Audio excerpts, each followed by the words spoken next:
নগদ থেকে আপনারা কীভাবে রিচার্জ করবেন। এখন পিন দিয়ে দিবেন। পিন দেওয়া শেষ হলে 3 নাম্বার দেখবেন রিচার্জ দেওয়া আছে। তারপর আপনার চাপ দিয়ে নাম্বার দিবেন।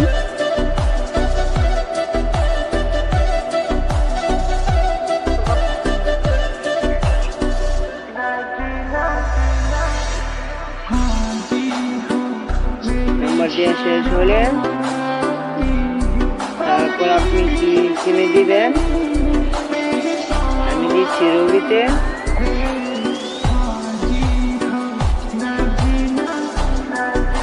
তারপর দিবেন পরিমাণ।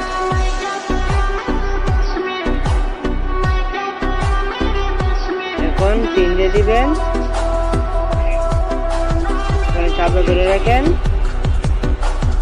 তারপর দেখবেন রিচার্জ হয়ে গেছে।